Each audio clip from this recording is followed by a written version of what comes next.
9508. My name is Robin Manley, and I'll be discussing interpersonal communications. Next slide. I will be explaining what is interpersonal communication, features of the personal, why studying interpersonal communication is important, the 4 temperament models of human behavior, my personal assessment and behavior blends, my overarching goals, plans of implementing those goals, and then I will give final thoughts about interpersonal communication. Next slide. Stewart 2012 states that the term interpersonal labels the kind of communication that happens when the people involved talk and listen in a way that maximizes the presence of the personal. Next slide. Stewart also gives the features of the personal: unique, meaning non-interchangeable; unmeasurable, things that do not fit in a boundary, such as the human spirit; responsive, the humans are able to decide what to do next; reflective, meaning awareness of our awareness; and finally, addressable, meaning that the person inhabits at least one language and recognizes when he or she is being addressed. Next slide. Why is it important to study interpersonal communications? Eckerson's 2013 states that the most basic element of human function is communication. It is the cornerstone of strong, healthy interpersonal relationships. Interpersonal relationships begin and develop through communication. Developing good communication skills will help build good interpersonal relationships. Stewart 2012 states that there's a direct link between the quality of our communication and the quality of our life. Next slide. Joan Marquise suggests that in order to step out our comfort zone, we do a self-evaluation. We ask ourselves, do I have what it takes to achieve the future that I envision? If you answer no, then you have to ask yourself, how do you need to improve? And what actions do you need to take? Next slide. The 4 temperament models of human behavior. According to Carbonell 2008, understanding personality patterns is one of the keys to improving your relationship and solving the people problem. Also, he states that mastering the understanding of the different types of personality helps us solve these problems. The next slide, we look at the 4 types of temperament models of human behavior, indicated by D, I, C, and F. D standing for directing, driving, demanding, domineering, determined, decisive, and doing. We will look at the next I, C, and S on the next slide. This is me. My assessment indicates that I am a C, meaning cautious, confident, careful, and compliant. I, inspiring, influencing, impressive, interactive, and interested in people. S, steady, stable, security-oriented, assertive, and submissive. Next slide. This is what expected of me. I indicated my behavior blend is S, sensitive, submissive, still, and quiet. Next slide. Another personal assessment indicates that I'm adept at interpreting other people's words and actions and seeing things from their perspective. I've realized that empathy is an essential part of good interpersonal skills. I'm quick to put myself in other people's shoes. Next slide. Now that I've received my personal assessment and learned about my behavior blend, I can now develop goals for improving my interpersonal communication. Next slide. My goal is to be an effective, empathetic listener. Next slide. According to Stewart 2012, empathetic listening occurs when the listener is receptive and sensitive to the full range of characteristics shared by the talker, but responds only with his or her own impersonal characteristics.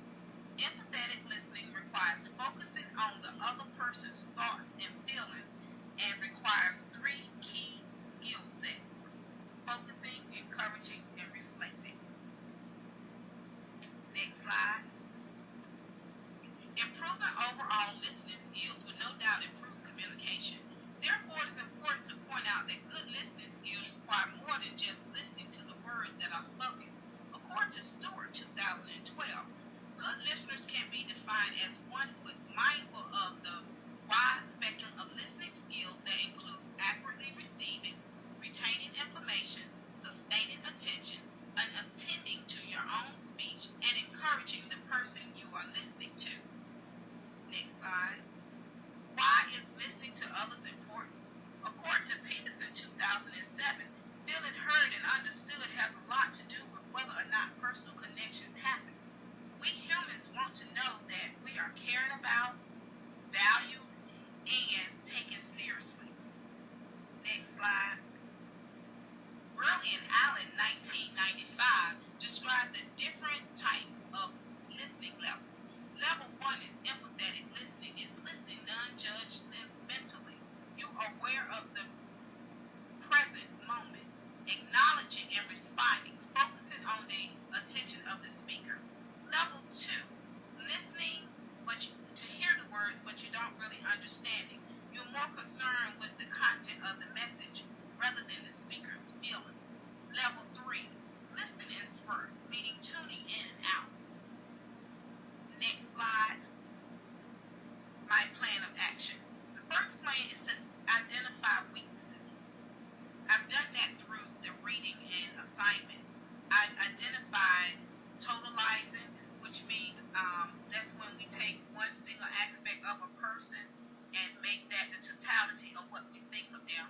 My plan of action is to eliminate totalizing, implement mindful listening, eliminate the entertainment factor, which is listening for the message and meaning, and not being distracted by the attractiveness of the package. So I'm going to eliminate the entertainment factor. Empathetic response. I will listen non-judgmentally and take the time to feel rapport. Performance self. This is when the identity that I do will match the identity that I am. That is something that I will practice, as well as I will practice being a therapeutic person. And that's being empathetic, genuine, and warm, and a good listener. Peterson 2007 states that everyone gets healthier, happier, and more confident around a therapeutic person. So I want to be therapeutic. Next slide. Implementing my plans of action will also require me to ask God for help. James 1:5 said, if any man lacks wisdom, let him ask of God. So I'm going to ask God. I will also practice empathetic listening. I will read books, articles, and listen to tapes on empathetic listening. What we hear on a regular basis, I believe, gets in our spirit. 2 Timothy 2:15 tells us to study thyself to be approved. Next slide. Next thing I would do is listen without speaking, judging, or giving advice. If any man gives an answer before he hears, it is a folly and his shame, based on Proverbs 18:13. True listening is being silent with another in an active way. Reinbold 2013. Much like Christians need to be silent to hear God, so must I when listening to others. Thomas and Solon 2011 advised that remaining silent allows the counselee to control the dialogue, and it allows them to collect their thoughts. Speak, Lord, for your servant is listening. 1 Samuel 3:10. Being quiet helps us to be sensitive to the Holy Spirit. Next slide. Conclusion. Becoming an empathetic listener requires that one becomes a better listener. Combining the information that I've obtained from the reading material, videos, and from the personal assessments